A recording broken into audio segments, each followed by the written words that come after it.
जय मसीह की। और इस वीडियो के अंदर एक बार फिर से हम परमेश्वर के वचन पर मनन करेंगे। और जब परमेश्वर सृष्टि की रचना कर रहे हैं, नक्काशी कर रहे हैं, उसके दूसरे दिन के अंदर परमेश्वर ने क्या किया। अगर हम उत्पत्ति की पुस्तक पहला अध्याय 6 से 8 तक पढ़ेंगे तो वहां पर लिखा है कि परमेश्वर ने जल के अंदर अंतर बनाया, ऊपर के जल को आकाश कहा और नीचे के जल के बीच में पृथ्वी को रखा। और अगर इसके ऊपर आप विचार करें तो ये ऐसा लगता है जैसे कि परमेश्वर ने जल की एक कैनोपी यानी एक तंबू को बना दिया। और उसके अंदर अगर हम पढ़ते हैं बाइबल के अंदर अलग अलग पदों के अंदर मिलता है। भजन संहिता 104 के अंदर लिखा हुआ है कि आकाश को तंबू के समान तान देता है। और बहुत सारे पद मिलते हैं। यशायाह लिखता है कि आकाश को वो मलमल की नाई फैलाता है और ऐसा तान देता है जैसे कि एक तंबू हो।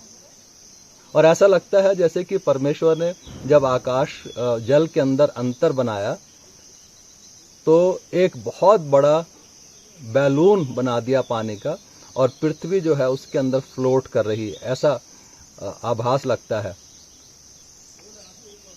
ऊपर जल, नीचे जल और बीच में पृथ्वी तैर रही हो। यह सिर्फ परमेश्वर ही कर सकते थे और कोई इसको ऐसा नहीं कर सकता, सिर्फ परमेश्वर ही ऐसा कर सकते हैं।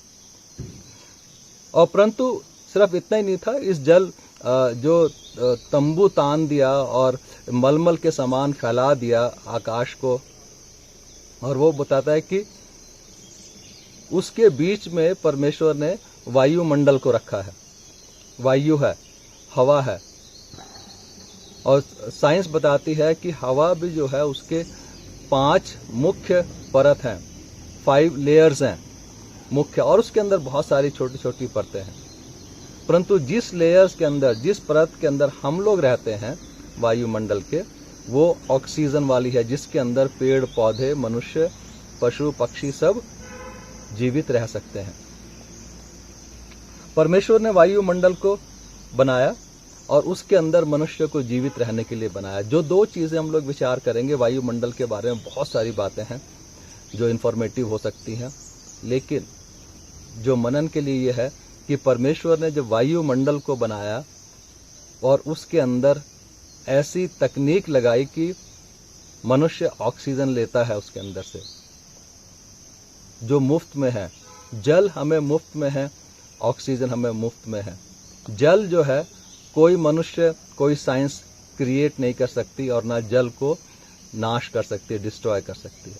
वायु जो है उसके विषय में जब ऑक्सीजन जो हमें मिलती है, पिछले दिनों जब ये महामारी फैली, हमें ऑक्सीजन की कीमत मालूम पड़ी है। कितने लोगों ने ऑक्सीजन ना मिलने की वजह से अपने प्राण छोड़ दिए हैं। इसका कारण ये नहीं था कि हवा के अंदर, वायु में ऑक्सीजन कम हो गई थी। इसका कारण ये था कि हमारे जो लंग्स हैं वो ऑक्सीजन को खींचने के लिए नाकाफी थे। परंतु प्रियो, आप ध्यान दीजिए कि सब कुछ जो ऑक्सीजन, जो वायुमंडल में और बहुत सारी चीजें हैं, वो सब आपको और मुझे मुफ्त में मिली हैं।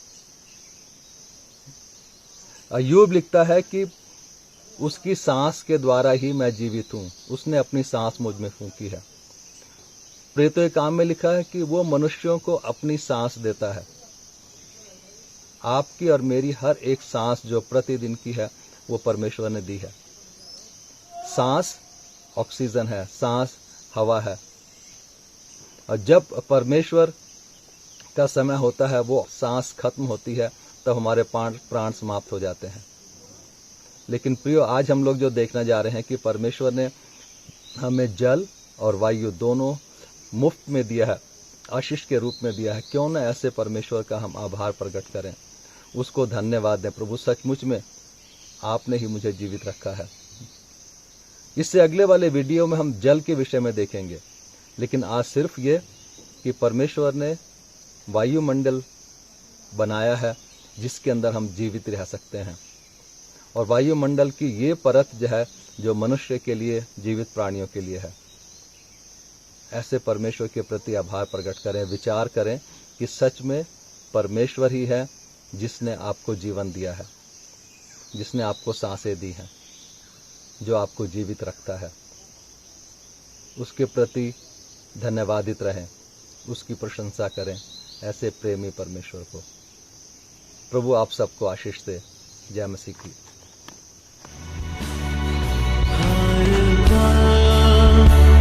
मेरी हर सांस तेरी स्तुति करती रहे, हर दिन मेरी हर बात तेरी महिमा गाती रहे। यीशुआ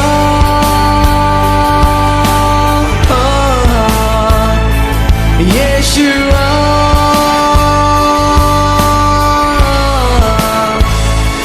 Yeshua.